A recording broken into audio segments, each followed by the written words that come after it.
કે ગુજરાત પોલીસે તમને અરેસ્ટ કર્યા હતા, તો કેમ કર્યા? પણ એ વખત એવું હતું ને કે હું પોતે અવાજ આપવા માટે માથે છે ને ચાદરું ઓઢું અને એના પછી અવાજ આપું કે હું ઓડિયન્સને સારું એવું કંઈક આપી શકું. તો ધીરેનભાઈ, અત્યારે તમારા જોડે કેટલા પેજ છે? આ બધું તું આખો દિવસ સાંજ પડે વિડીયોમાં જતો રહે છે, આ બધું શું કરે છે? ફેમિલીનો સપોર્ટ કેવો રહ્યો, અને ખાસ કરીને ફાધરનો? કારણ કે મોસ્ટલી હોય છે કે ઘરમાં ફાધર એક હોય કે આપણને અમુક વસ્તુમાં ટોક કરે કે આવું નહીં કરવાનું, આવું કરવાનું. તમને ઇન્સ્ટાગ્રામમાંથી કે પેમેન્ટ મળે છે?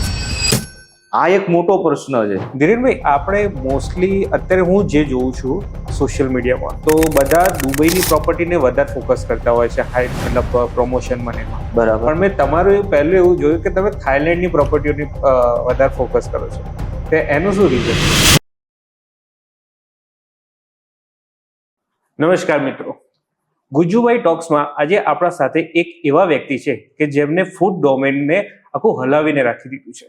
3.5 લાખ પ્લસ ફોલોઅર્સ સાથે એમને આખા ફૂડ ડોમેનમાં કબજો કરીને રાખ્યો છે. વધુ વાત નહીં કરું, પણ એમને તમને મળાવીશ. Dhirenbhai, welcome to Gujjubhai talks. Dhirenbhai, ટોક્સની શરૂઆત, આપણે પ્રોગ્રામની શરૂઆત કરીએ એના પહેલા મારે ખાલી તમારી જર્ની કેવી રીતના સ્ટાર્ટ થઈ એના વિશે તમે થોડું મને શેર કરો. જર્નીમાં તો એવું છે ને કે આપણે ને બહુ ટાઈમથી યુટ્યુબ ઉપર નાના મોટા વિડીયો એટલે કે ડેલી બ્લોગ ને એવું બધું બનાવતા હતા અને પહેલેથી ઇન્ટરેસ્ટેડ હતો કે ભાઈ સોશિયલમાં આપણે જવું છે કાંઈ પણ કરીને. તો પછી રિસેન્ટલી મેં એવું એક જે આપણે રીલ્સ સ્ક્રોલ કરીએ ને એટલે એમાં આવી અમુક રીલ્સો આવી અને મેં જોયું, મેં કીધું ના, હવે આ બધું કરવું જ છે. તો બેઝિકલી આપણે સ્ટાર્ટ કર્યું રીલ બનાવવાનું. અને સ્ટાર્ટિંગમાં તો શું હોય કે તમે ગમે ત્યાં જાઓ એટલે વિડીયો મોબાઈલ કાઢીને બનાવો એટલે એવું લાગે બધા આપણી સામે આમ જોતા હોય કે આ ભાઈ શું કરે છે. ચલો એ તો ઠીક છે, પણ ચલો એ રીલ શૂટ કર્યા પછી પણ આપણે અંદર મૂકીએ ને એટલે લોકોને એવું થાય કે આ જે વસ્તુ ખાય છે, બતાવે છે, આ ભાઈ આ શું કરે છે, સગા સંબંધી, રિલેટિવ, ત્યાં કોઈ ઓડિયન્સ, કે આ ભાઈ આ શું કરવા માંગે છે, કઈ ખબર નથી પડતી આમ. તો ઘણીવાર આવું બધું થઈ ચૂક્યું, પણ ધીમે ધીમે સફળતા મળી. અને બેઝિકના ટાઈમમાં કેવું હતું કે અમે જ્યારે પણ રીલ શૂટ કરવા જઈએ ને ત્યારે અમે પેડ આપતા હતા, પૈસા આપીને કોઈ વસ્તુ લઈએ, જેમ કે ગાંઠિયા થયા, ભજીયા થયા, કોઈ સ્ટોલ થયો, લારી. અત્યારે હાલમાં પણ અમે કદાચ નાના સ્ટોલમાં કન્ટેન્ટ હોય તો અમે પૈસા આપીને જ કામ કરીએ છીએ, પણ એ વખતે તો અમે કોઈ પણ જગ્યા ઉપર પૈસા આપીને શૂટ કરીને એને અમે ઇન્સ્ટાગ્રામમાં મૂકતા હતા. અને એ વખતે તો પાછા માઇક પણ નહીં, તો અમુક વાર તો એવો પણ સમય હતો કે અત્યારે તો બધી ફેસિલિટી તમે જોઈ શકો છો, આપણે રોડના માઇક છે, હોલીલેન્ડના માઇક છે, સારા માઇક આવી ગયા. પણ એ વખતે એવું હતું ને કે હું પોતે અવાજ આપવા માટે માથે છે ને ચાદરું ઓઢું અને એના પછી અવાજ આપું કે હું ઓડિયન્સને સારું એવું કંઈક આપી શકું, પબ્લિકને કંઈક સારો એવો અવાજ આપી શકું, કેમ કે જે મેન છે એ આપણો અવાજ જ છે. બરાબર છે. વિડીયો શૂટ તો શબ્દો મારા કાઢવાના હતા, એ અવાજમાં જ મારે પબ્લિકને ટાર્ગેટ કરીને આપવાનું હતું કે ભાઈ આજે આ વસ્તુ હું લાવી છું, આજે આ વસ્તુ આવી. તો આવા સમયમાં પણ મને કઠિન સમય આપણો કહીએ કે સારો સમય કહીએ, પણ બહુ મજા આવી આપણને કે ના ચલો ધીમે આપણે એક ફોલોવર્સ વધતા હતા, એક કરવા છતાં પણ ફોલોવર્સ વધતા હતા અને એટલે આનંદ આપણને આવતો હતો. બેસ્ટ. અચ્છા, મેં તમારું પેજ જોયું હતું, ફૂડી બ્લાસ્ટ ધીરેન, રાઈટ? તમારું પેજ છે. હવે પેજમાં મેં એક વસ્તુ નોટિસ કરી કે તમે ફૂડના વિડીયો છે, પણ હમણાંથી તમે અલગ બીજા ડોમેનના બી વિડીયો નાખો, તો એનું રીઝન શું? આમાં એવું હતું કે પહેલા મેં મારું પેજનું નામ જ છે ફૂડી બ્લાસ્ટ ધીરેન, એટલે બધાને ઓફકોર્સ એવું તો થઈ જ ગયું હશે કે ધીરેનભાઈ ફૂડના વિડીયો બનાવી રહ્યા છે, બરાબર છે. પણ આની પાછળનું કારણ એક જ છે કે દરરોજ મારી ઓડિયન્સ બોરિંગ ના થવી જોઈએ કે દરરોજ ધીરેનભાઈ કેટલું ખાઈએ કે યાર. એટલે પછી મેં મનમાં એવું વિચાર્યું કે કદાચ પહેલો જ એવો કોઈ ઇન્ફ્લુએન્સર હશે કે જેને ફૂડના પેજમાં મલ્ટિપલ વિડીયો નાખ્યા છે. એના પછી તો ઘણા લોકોએ સ્ટાર્ટ કરી નાખ્યા કે ભાઈ ભલે ફૂડનું પણ આપણે વોટેવર કોઈ પણ વિડીયો મૂકીએ, પણ કદાચ પહેલો હું વ્યક્તિ એવો હોઈશ કે ફૂડમાં મેં એવું સ્ટાર્ટિંગ કર્યું. મને એવું લાગતું હતું કે મારી ઓડિયન્સ બોરિંગ ના થવી જોઈએ મારાથી, તો હું એમને અવારનવાર ફૂડ, પછી મેં ક્લોથ ચાલુ કર્યા, ક્લોથથી પછી કોઈ પણ વસ્તુ હોય એને પ્રમોટ કરવાનું ચાલુ કર્યું. ને આમ સારો એવો રિસ્પોન્સ મળ્યો ઓડિયન્સનો, અને જે આપણા ક્લાયન્ટ હતા એમને તો ડબલ રિસ્પોન્સ મળ્યો. તો એમાં કામ કરવાની આપણને બહુ મજા આવી અને બહુ આનંદ થયો કે ના, કે ભાઈ હવે મલ્ટિપલ વિડીયો મારે ચાલુ કરવા જ છે આમ. તો એના ઉપરથી મેં સ્ટાર્ટ કર્યું કે ના, હવે મલ્ટિપલ વિડીયો આપણે અહીંયા ચાલુ કરી દઈએ અને બધાને મલ્ટિપલ વિડીયો આપીએ. બાકી ઓડિયન્સને સાચવવી છે ને ઓડિયન્સને ધીરેન પ્રત્યે જે લાગણી છે એ આપણે આપવી છે, એના માટે આપણે આ વિડીયો ચાલુ કર્યા હતા સ્પેશિયલી. Great great. તો ધીરેનભાઈ અત્યારે તમારા જોડે કેટલા પેજ છે? અત્યારે જો આપણે પેજની વાત કરીએ ને તો મારું મેઇન પેજ જ્યાંથી મારી શરૂઆત થઈ એ મેઇન પેજ છે મારું ફૂડી બ્લાસ્ટ ધીરેન. અને એના પછી એક પેજ મેં ચાલુ કર્યું રિયલ એસ્ટેટ, એનું નામ છે પ્રોપર્ટી કિંગ ગુજરાત ધીરેન. પછી ત્રીજું પેજ ચાલુ કર્યું એનું નામ છે પંચમહાલ વિથ ધીરેન. અને અત્યારે મેં ચોથું પેજ ચાલુ કર્યું છે, એમાં થોડું કામ મેં વધારે કામના કારણે એમાં થોડું વિડીયો ઓછા નાખું છું, પણ એમાં પણ નાખ્યું છું અને એનું નામ છે બરોડા વિથ ધીરેન. આમ ટોટલ આપણા 4 પેજ છે. અચ્છા, ઓકે. યસ. અચ્છા ધીરેનભાઈ, તમે રિયલ એસ્ટેટ નું કીધું, હા, તો તમે કેમ રિયલ એસ્ટેટમાં જોઈન થયા? રિયલ એસ્ટેટ અને મારો છે ને બહુ જૂનો નાતો હતો. હવે એ નાતો કઈ રીતે છે હવે હું તમને કહું કે હું પોતે એક સિવિલ એન્જિનિયર છું. યસ, હું પોતે એક સિવિલ એન્જિનિયર છું અને કન્સ્ટ્રક્શનની સાઈડ ઉપર મેં 6000 પણ નોકરી કરેલી છે અને રાત દિવસ મેં નોકરી કરેલી છે. કદાચ ભરાઈ હોય ને તો રાત્રે મેં મોડા પણ આવતા. અને પહેલેથી આપણને રિયલ એસ્ટેટમાં બહુ ઇન્ટરેસ્ટ છે, એટલે જ મેં સિવિલ લાઈન પસંદ કરી હતી.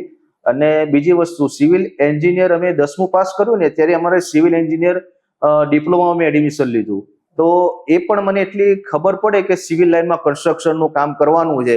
પણ મારા નાના ખરીને એ હંમેશા એવું કહેતા કે અત્યારે એટલા બધા પ્રોજેક્ટો, એટલી બધી સાઈડો ચાલે છે ને કે ધીરેન 3 વર્ષમાં પાસ કરીને આવશે ને તો એને રોડ ઉપર નોકરી મળશે, કે રોડ ઉપર દરેકો સાઈડ ચાલતી હશે ને એ ગમે ત્યાં જશે ને તો એ આરામથી 5, 7, 10 હજાર રૂપિયા આરામથી કમાશે. મારા નાના મને એવું કહેતા હતા અને મારી નાનાની પસંદગી હતી કે ધીરેનને સિવિલ એન્જિનિયર બનાવો. અને એના ઉપરથી પછી અંદર ગયા પછી તો મને અંદરથી એવું થઈ જ ગયું કે ના, કે હવે સિવિલ એન્જિનિયર બનવું જ છે. બરાબર છે. એના પછી મેં મારા ગવર્મેન્ટના પણ કામ કર્યા છે, પ્રાઇવેટમાં પણ કામ કર્યું છે. અને એના પછી મેં એવું વિચાર્યું કે હવે કોરોના આવી ગયું. કોરોનામાં મારું ગવર્મેન્ટ ટેન્ડર એક લાગ્યું હતું, પણ પછી બહુ બધા ભાવ વધી ગયા સિમેન્ટના, કપચીના, મટીરિયલના ભાવ હાઈ રેટ થોડા અયપ થઈ ગયા કોરોનાના કારણે. પછી એ કામ હું ન કરી શક્યો. પછી એના પછી હું મારા ફાધરના બિઝનેસમાં આવ્યો, ટેક્સટાઇલમાં. તો ટેક્સટાઇલની સાથે સાથે મને એવું થયું કે હવે કંઈક બીજું પણ કરવું છે. મને સોશિયલી તો પહેલેથી આઈ લવ સોશિયલી હું કહી શકું. તો એના કારણે હું પહેલેથી અંદર ને અંદર કામ કંઈક ને કંઈક કરવાના સિસ્ટમમાં મેં 1-2 વિડીયો બનાવ્યા, 2 બનાવ્યા, 3 બનાવ્યા, 4 બનાવ્યા. આમ ફૂડવાળું પેજ ચાલુ થઈ ગયું. પણ આપણો ટાર્ગેટ તો હતો કે ના ધીરેનભાઈ, રિયલ એસ્ટેટ તો તમારા બ્લડમાં આવી ગયું છે યાર, એ લાઈન તમે ના છોડી શકો. તો પછી મેં રિયલ એસ્ટેટનું પણ પેજ ચાલુ કર્યું અને પબ્લિકનો બહુ બધો સપોર્ટ, બહુ એટલે જબરજસ્ત સપોર્ટ મળ્યો. એમાં પણ 179K ફોલોવર છે મારા. તો એમાં પણ સારો એવો સપોર્ટ મળ્યો અને બહુ સારા એવા વિડીયો બનાવ્યા, લેન્ડના બનાવ્યા, રિસેલ પ્રોપર્ટી, ન્યૂ પ્રોપર્ટી. બહુ મજા આવી. અને રિયલ એસ્ટેટ ઓલવેઝ આપણા બ્લડમાં રહેશે જ, કેમ કે હું એને પણ બહુ દિલથી ચાહું છું. રિયલ એસ્ટેટનો બિઝનેસ મને બહુ દિલથી ગમે છે. અને બિઝનેસમાં ધીરેનભાઈ વ્લોગિંગ લાઈન જેટલી ગમે છે ને એટલું ધીરેનને બિઝનેસ ગમે છે, અને એમાં પણ રિયલ એસ્ટેટ ગમે છે. એટલે આવી રીતે આપણે પ્રોપર્ટી વાળા પેજમાં આવ્યા અને એનો ગ્રોથ કર્યો. Okay, so kind of dreams come true એવું છે. યસ. આમાં પણ ઘણા એવા ડ્રીમ છે પ્રોપર્ટીના પેજમાં પણ. એ ડ્રીમ તો કમ્પ્લીટ થઈ જ રહ્યા છે અને થશે. કેમ કે બધા ફોલોવર્સના બહુ બધા આપણી જોડે આશીર્વાદ છે. તમારા કહીએ, મા બાપના કહીએ, આપણા દેવી દેવતાના કહીએ, બધાના આશીર્વાદ છે. અને આશીર્વાદ થકી ચાલો તો મારું માનવું એવું છે કે તમે જિંદગીમાં ક્યારે પાછા ના પડો. અને આપણા સપના સાકાર કરવામાં એમનો જ બહુ મોટો ફાળો છે. બસ ખાલી ધીરેન તો મહેનત કરશે, પણ જે દુઆ છે ને અંદરથી પ્રાર્થના એમની છે એ મારી સાથે છે, તો 100% એ પૂરા થશે. ના, ડેફિનેટલી. ધીરેનભાઈ, તમે હમણાં કીધું ફેમિલીનો સપોર્ટ, તો એના પર એક પૂછ્યું હતું કે આ જે જર્ની છે તમારી ઇન્ફ્લુએન્સરની, એમાં ફેમિલીનો સપોર્ટ કેવો રહ્યો? અને ખાસ કરીને ફાધરનો, કારણ કે મોસ્ટલી હોય છે કે ઘરમાં ફાધર એક હોય કે આપણને અમુક વસ્તુમાં ટોક કરે કે આવું નહીં કરવાનું, આવું કરવાનું. તેમાં કેવું રહ્યું તમારે? ફેમિલીમાં એવું છે ને કે ફાધરનો સપોર્ટ, ફાધરને જો કે જ્યારે બેઝિક મેં ચાલુ કર્યું ને ત્યારે તો કદાચ ફાધર ઇન્સ્ટાગ્રામ પણ નતા યુઝ કરતા. ઇન્સ્ટાગ્રામ, ફેસબુક નતા યુઝ કરતા. એટલે હું કંઈક આવું કામ, એમના કામમાંથી ડિલે થવું ને એટલે સમજો કે ધીરેનભાઈ આજે ગયા. એમનું કામ કે તું પેલા આપણું ઓફિસનું કામ છે કે માલ ક્યાં પહોંચાડવાનું, ડિલિવરી છે, કોઈ ઈ-વે બિલ કાઢવાનું છે, શું છે, તો તારું કામ કમ્પ્લીટ કર. કે આ બધું તું આખો દિવસ સાંજ પડે વિડીયોમાં જતો રહે છે, આ બધું શું કરે છે આમ. પછી ધીમે ધીમે એમને ખબર પડી ને ધીમે ધીમે હું પોતે પૈસા આપતો થયો. અને એમના કોઈ મિત્ર હોય કે કોઈ સગા સંબંધી હોય એ પણ કહેતા થયા કે ધીરેન તો બહુ સારા વિડીયો બનાવે છે, ધીરેન તો બહુ સારું કામ કરી રહ્યો છે. ત્યારે એમને અંદરથી એવું થયું કે ના, હવે સારું છે ને, હવે તો સામેથી મને સપોર્ટ કરે છે. હવે એવું કહી દઉં ને કે વિડીયો માટે મારે બહાર જવું છે તો ક્યારેય નેગેટિવ ના થાય, હા કે જા કે, હા જા કે. એટલે નથી કહેતા કે ઘરવાળા તમને સપોર્ટ કરશે, આ દરેક માટે છે. કોઈ પણ નવું કદાચ કોઈ ચાલુ કરતું હોય ને તો ઘરવાળા, ફેમિલી વાળા બધા પહેલા સ્ટાર્ટિંગમાં નેગેટિવ જ હોય છે, પણ એમને પોઝિટિવ કેવી રીતે કરવા એ તમારી જોડે છે. તમે તમારું કામ આપશો ને તો ઘરવાળા બધા હેપીનેસ ફીલ કરશે કે ના, છોકરો કંઈક સારું કામ કરી રહ્યો છે. તો આજે મારા ફાધર પણ પ્રાઉડ ફીલ કરી રહ્યા હશે મારી ઉપર, એવું આપણને લાગે. આપણને ક્યાં નહીં, પણ આપણને ખબર પડી જાય કે ના, આપણા ફાધર આપણી ઉપર પ્રાઉડ ફીલ કરી રહ્યા હશે આજે. અને બસ આવું જેમ હું કરી રહ્યો છું એમ જ બધા કરે તો વધારે સારું છે અને સારું કામ છે. માતા પિતા પ્રાઉડ ફીલ કરે એનાથી મોટો ખુશી તો આપણને શું હોય યાર. ઓબ્વિયસલી. હા, બસ એ ખુશ તો આપણે ખુશ, આપણે એવું વિચારતા હોઈએ છીએ. રાઈટ. હા, રાઈટ. તો તમને આ જે તમે બ્લોગિંગ કરો છો ઇન્સ્ટાગ્રામ અને એમ, તો તમને ઇન્સ્ટાગ્રામમાંથી કઈ પેમેન્ટ મળે છે? આ એક મોટો પ્રશ્ન છે કે બધાને એવું છે કે ઇન્સ્ટાગ્રામમાંથી પેમેન્ટ મળે છે, પેમેન્ટ કઈ રીતે આવે છે. આ બધી વસ્તુ છે ને, આમ જો કે લોકોએ નેટ ઉપર ને બધાએ સર્ચ માર્યું હોય છે, પણ રિયાલિટી હું કહું છું કે ઇન્સ્ટાગ્રામ છે ને પેમેન્ટ નથી આપતું. એમાં પણ અમે જે એડ કરીએ છીએ ને ત્યાંથી અમને એપ્રોચ કરે છે કે ધીરેનભાઈ તમે અમારા ત્યાં આવો, અમને રીલ બનાવી જાઓ, અમારા બિઝનેસને પ્રમોટ કરો, અમને ત્યાંથી જ પેમેન્ટ મળે છે. અને બીજી વસ્તુ કે ઇન્સ્ટાગ્રામમાંથી પેમેન્ટ આવતું હશે એ બીજી રીતે આવે છે, પણ જે મારી રીતે જે કામ કરે છે ઇન્ફ્લુએન્સરની રીતે, એમને પેમેન્ટ કોઈ આવતું નથી. તો અમને કોઈ પેમેન્ટ નથી આવતું, અમને એપ્રોચ કરતા હોય છે અને ત્યાંથી જ પેમેન્ટ આવે છે. અચ્છા, મેં તમારા ઇન્સ્ટાગ્રામના પેજમાં જોયું હતું કે તમે ઘણી બધી ઇન્ટરનેશનલ ટ્રીપ્સ કરી છે. તો તમે અત્યાર સુધી કેટલી ઇન્ટરનેશનલ ટ્રીપ્સ કવર કરી છે? બરાબર. ઇન્ટરનેશનલ ટ્રીપ જો ને, હું એક વર્ષમાં 3 થી 4 વાર બેંકોક પતાયા જઈને આવ્યો છું અને એક વાર શ્રીલંકા જઈને આવ્યો છું. બેંકોક પતાયા હું MNP હોલિડે કંપની દ્વારા ગયો હતો અને શ્રીલંકા જે ગાંધીનગરની કંપની છે ટ્રીપ સીટ ગો, એમનું પણ બહુ સારું કામ છે. એ મને માર્કેટિંગ માટે, બેઉ કંપની મને માર્કેટિંગ માટે લઈ ગયા હતા ત્યાં. એટલે મજા આવી. કામની સાથે તમને આવી ટ્રીપો મળતી રહે, તમે કંઈક દુનિયામાં કંઈક નવું જાણતા રહો તો તમને સોનામાં સુગંધ ભળી જાય ને, આવું કામ છે.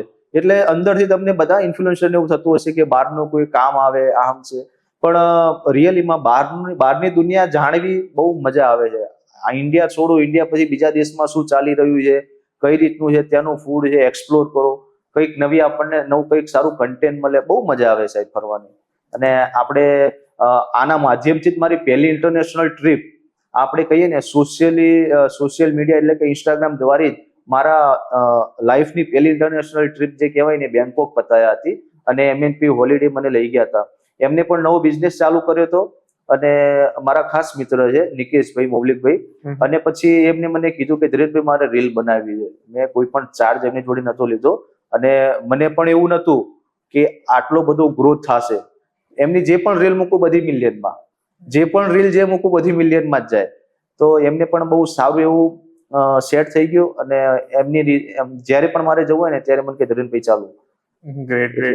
એ રીતનું છે.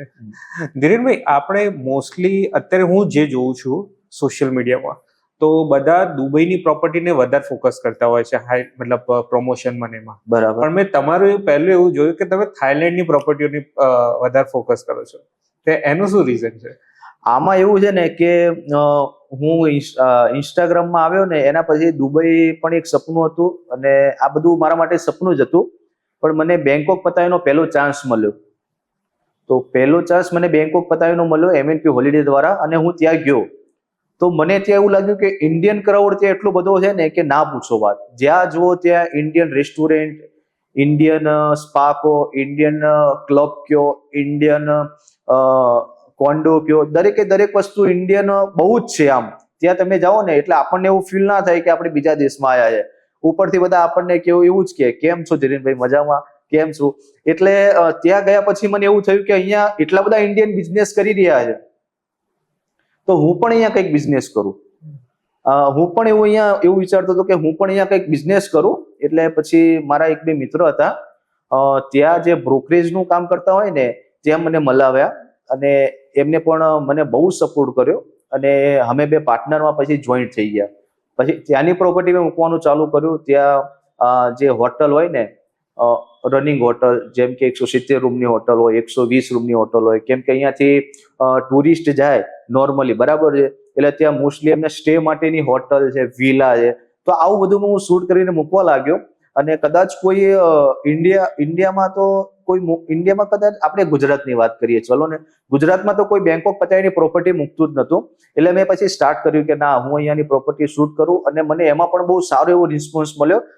એક નાનકડો બિઝનેસ મારો ત્યાંથી સ્ટાર્ટ થઈ ગયો, અને બહુ આપણને આમ મજા આવી કે ના કામ કરવાની. અત્યારે તો દર 2 મહિને મને મારા પાર્ટનર પણ ત્યાં બોલાવતા હોય છે કે ધીરેનભાઈ આવો, પણ સમય એવો છે કે અહીંયા ત્યાં જવું તો અહીંયાનું કામ રહી જાય, અને ત્યાં જવું તો એટલે મેનેજ કરીએ છીએ, એટલે અવારનવાર જવાનું પણ થાય છે. અને હું તો સાચી વાત કહું, બહુ સારું છે. તમે પતાયામાં ઇન્વેસ્ટ કરો ને, રિયલીમાં બહુ સારું છે. ત્યાં ઇન્ડિયન ક્રાઉડ એટલો બધો છે કે ના પૂછો વાત. પણ હા, ક્યારે તમારું ધ્યાન ઓનલી ફોર બિઝનેસમાં ફોકસ હશે ને ત્યારે, બાકી ROI પણ સારો છે અને બધું જ સારું છે. તો પતાયામાં ઇન્વેસ્ટ મારી દ્રષ્ટિએ 100%, આ પોડકાસ્ટ દ્વારા હું કહીશ કે 100% બિઝનેસ ત્યાં પતાયામાં થાય અને જરૂર કરાય. ડેફિનેટલી.